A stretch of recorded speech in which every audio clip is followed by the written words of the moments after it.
I am Ferdinand Marcos, and I am the President of the Republic of the Philippines. I stand today on behalf of 110 million Filipinos. Good afternoon, everyone. Attorney Camora, the questions are directed to you. Before I proceed to the questions, I just want to have a clarification first about the confidential fund that were given to the OVP. Am I correct? We have 125 million for the last quarter of 2022. The same was utilized from December 20 to 31 of 2022. Yes, Mr. Chair. And on the succeeding year, that is 2023, the OVP was allocated also a total confidential fund equivalent to 500 million. Do you confirm? Yes, Mr. Chair. And out of the 500 million, attorney, how much was utilized and how much was unutilized? Mr. Chair, for 2023, they utilized for the first 3 quarters, which is 125 times 3, and for the fourth quarter, they did not cash advance the amount. So may naiwan pong 125 million. In other words, for clarification of the committee, I wish to state for the record that when we speak of confidential fund of the Office of the Vice President, we're talking about 125 million spent from December 20 to 31 of 2022. Another 125 million spent on the first quarter of 2023. Another 125 million spent on the second quarter of 2023. And another 125 million spent on the third quarter of 2023. This is a total, if I am correct, Attorney Camora, 500 million. Do you confirm? That is correct, Madam. Thank Mr. you. Chair. I wish to go back to my question during the last hearing, Attorney. I asked you, paano po ba natin i-distinguish ang confidential fund from regular fund? This time, I want a more comprehensive answer, and please try to laymanize it because I want this to be understood by the Filipino people. As a matter of fact, I am raising this question so the Filipino people will understand ano po ang pagkakaiba ng confidential fund from regular fund. Let us discuss first about the purpose.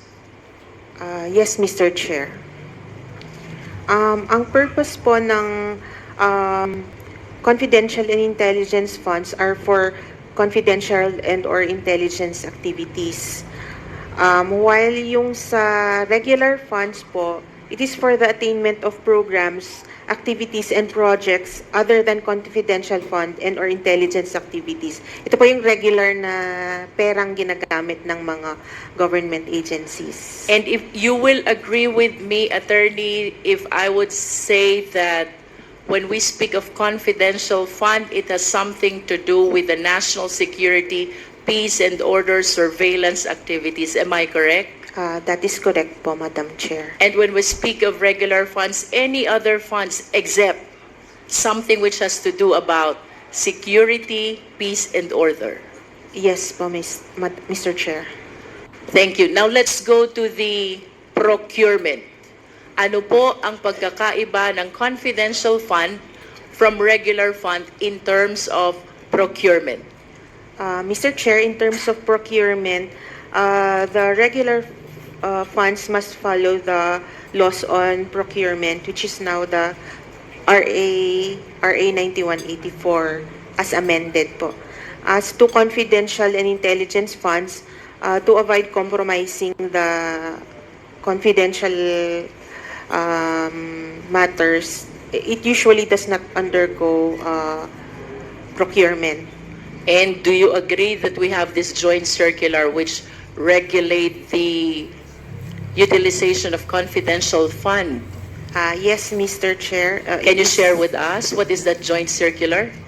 It is the joint circular issued by the Commission on Audit, the Department of Budget and Management, the Department of the Interior and Local Government, the Governance Commission for GOCCs, and the Department of National Defense. Kanina, attorney, you mentioned about Republic Act number 9184. This is the procurement law as amended, tama? Yes, Mr. Chair. And you would agree with me if I would say, under the procurement law, before you proceed to procurement, there has to be a posting. Yes, Mr. Chair. There has to be an invitation to bid. Yes, Mr. Chair. There has to be a pre-qualifying process for the bidders. Yes, Mr. Chair. There has to be a bidding. Yes, Mr. There Chair. has to be a post-qualifying. Yes, Mr. Chair. And all of this will happen before we issue the notice to proceed. Yes, Mr. And if Chair. I may add, we also require the parties to execute a contract. Am I correct? Yes, Mr. Chair. And all these formalities are not present when we speak about confidential fund. Correct? Yes, Mr. Chair. That is for the reason that we wish to protect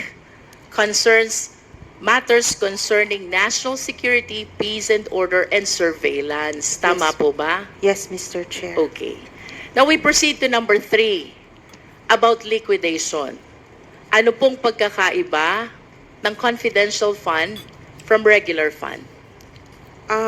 Liquidation po for confidential intelligence funds is provided under the joint circular 2015-01. For regular funds, it is COA circular number 97-002.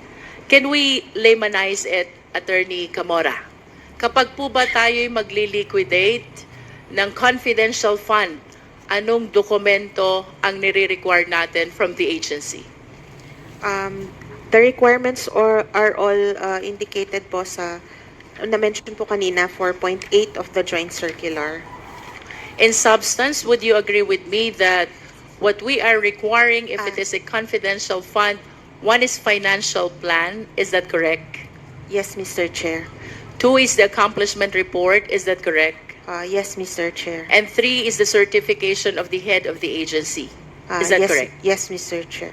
Whereas when we speak about the liquidation of regular fund, what requirements do we ask from the agency?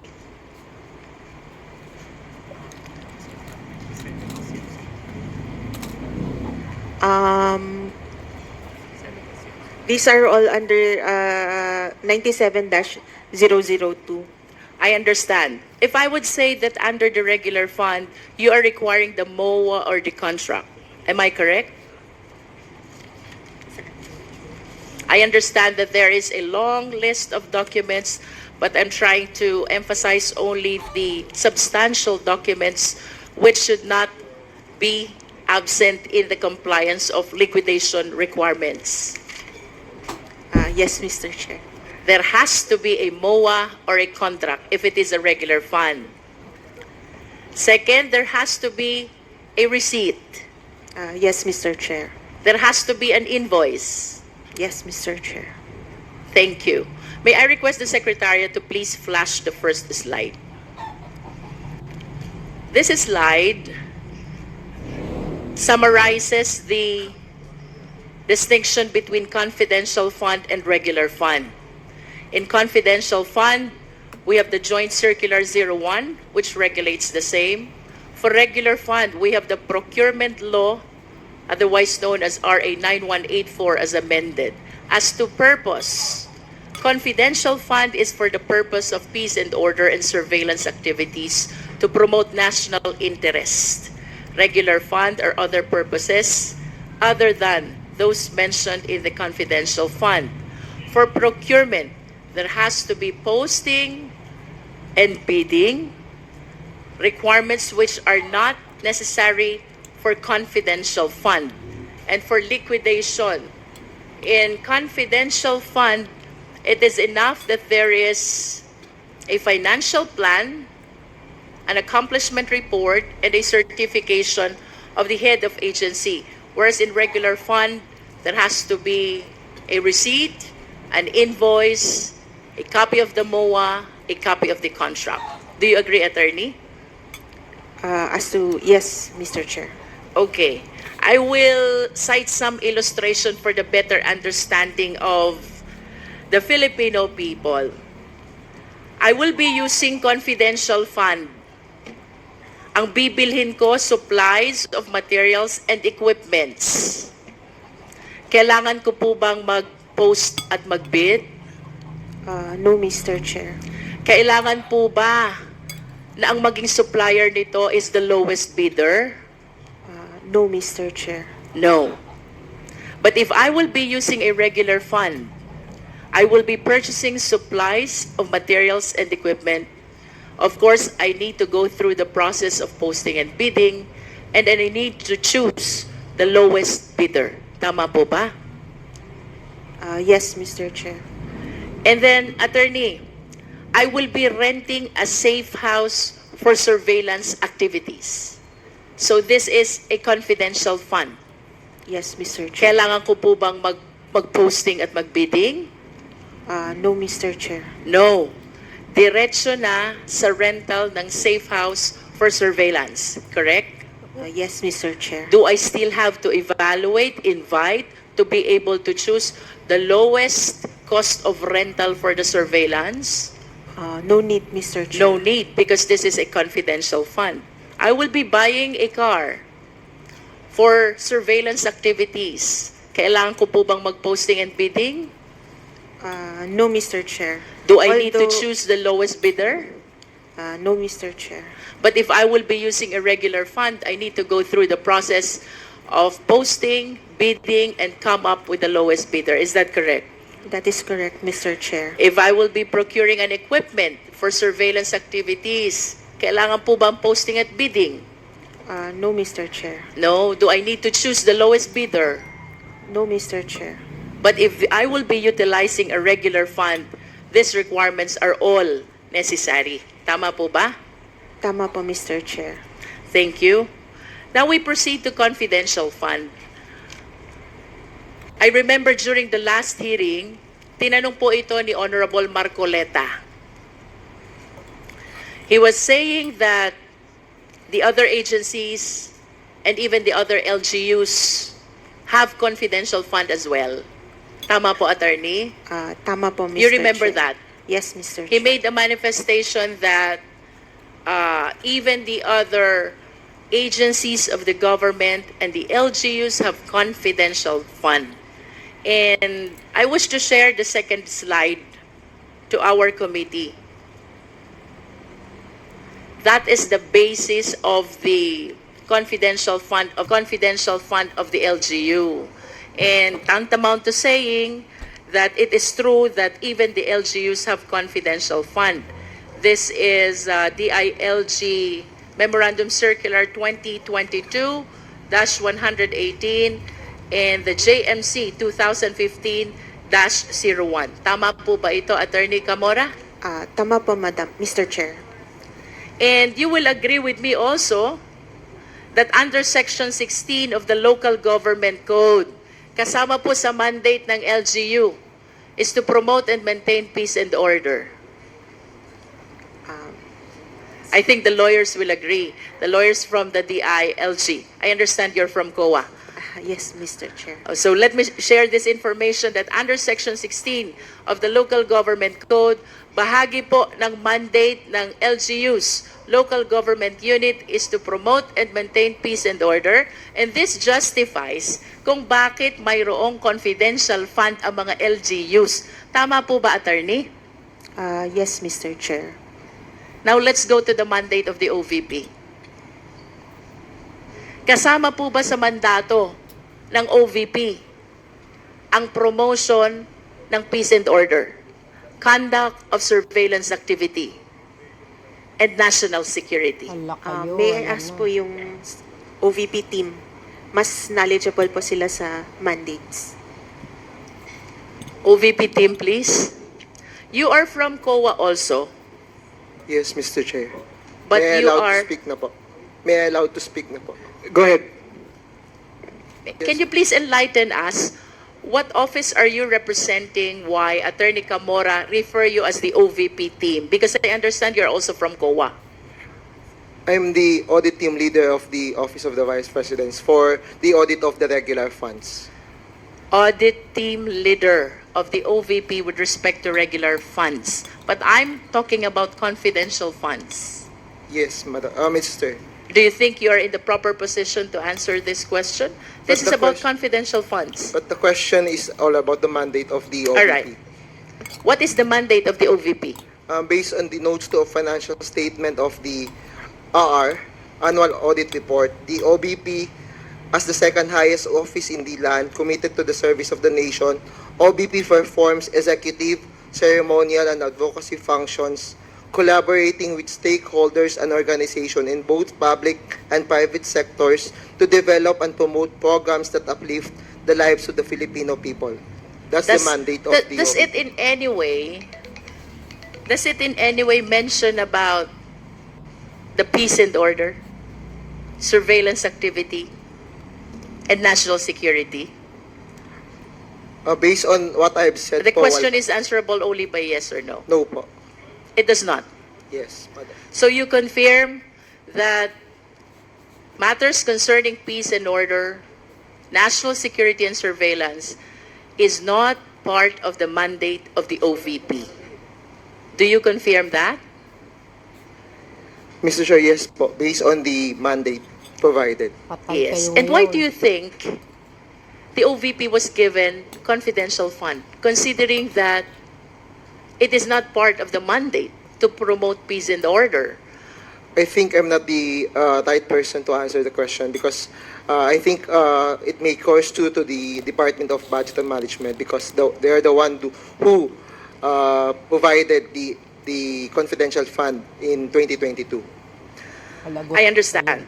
But let me state for the record that nowhere in the law, not even in the Constitution, provide that the OVP has the mandate of promoting and maintaining peace and order, conducting surveillance activity, and even matters concerning national security. That is for the record, Mr. Chair.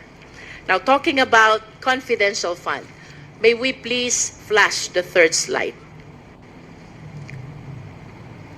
Kanina po pinag-usapan natin that under Section 16 of the Local Government Code, ang mandato ng LGU is to promote peace and order.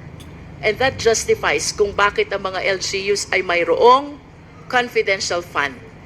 Now, I wish to share this slide showing the LGUs which have the huge or the biggest number of confidential fund. This is representing year 2022. Davao City has 460 million. Cebu City has 7.38 million. The City of Manila has 120 million. Makati City has 240 million. And Quezon City has 75 million. Paktay kayo ngayon. Ayan na. Nakakapagtaka lang po kung bakit nalampasan pa ng Davao ang City of Manila, ang Makati, ang Quezon City. Agoy. Hala. For Makati, Davao almost doubled the confidential fund. For City of Manila, it almost tripled the confidential fund. Ang Cebu City po was way left behind because it is only 7.38. So I just want to state for the record the huge disparity of the confidential fund of Davao City as compared with the other LGUs. We have on the screen Cebu City, 7.38, City of Manila, 120 million, Makati City, 240 million, Quezon City, 75 million, while Davao, it skyrocketed to 460 million. Ayan, naungkat na. May we request the Secretariat to please flash the fourth slide. Hala kayo. Paktay kayo ngayon. This is the history of confidential fund of Davao City. 2016, it is 144 million. 2017, it is 294. Agoy. 2018, it's 420. 2019, it is 460. 2019 up to 2022, it is 460 million. Oh my God. Grabe. I just wish to state for the record, Mr. Chair, that while we acknowledge that the LGU is entitled to confidential fund because under Section 16 of the Local Government Code, bahagi po ng mandato nila is the promotion of peace and order. I just wish to state for the record that during this time, 2018 to 2022, Ala. the mayor of Davao City, I believe, is no less than the vice president. Oh my goodness. And I wish to state for the record as well that the confidential fund that we're discussing about the OVP last quarter of 2022 and the first 3 quarters of 2023, the one in disposal is no less than our vice president as well. Ayan na, naungkat na mga bes. I wish to express my, Ala kayo. I wish to lament that it seems to us that the confidential fund is being used comfortably. We have to emphasize that it is addressing a very important reason, and that is the promotion of peace and order, conduct of surveillance activities, including matters concerning national security.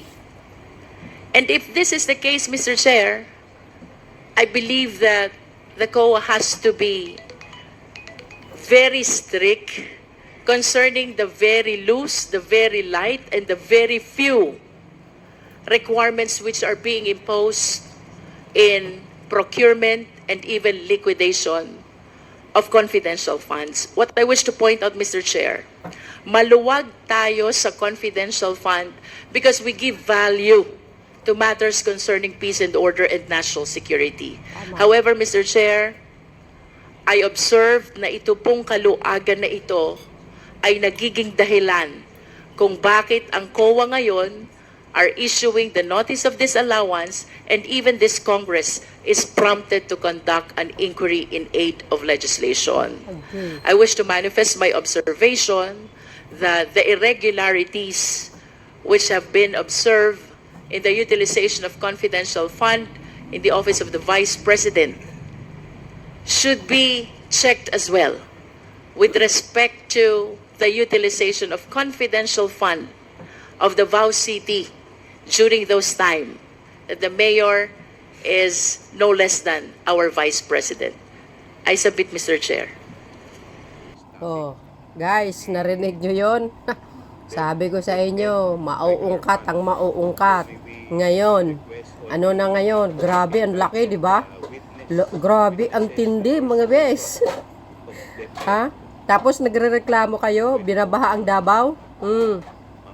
Yang binanggit ni Congressman Luistro, time po yan ng kanyang ama. Wow, talagang sanay na si Vice President Duterte sa confidential fund. Kaya pala, nung tinanggalan siya ng confidential fund, mga kababayan, nagwala. Yan po ang umpisa na kung bakit nabuwag ang unit team dahil lang sa confidential fund. Tapos sinigundahan ng mano ni papa niya, ayun, tudo-tudo ang paninira nila sa Pangulo. Ayan, lumikha ng rally, yung maisog rally, prayer rally kuno, pinagmumura ang Pangulo, pati si Speaker, dahil lang sa confidential fund. Ngayon, natuklasan nyo at natunghayan nyo. Ano ngayon ang kapalagayan nyo, mga kababayan? Confidential fund for more. Nako.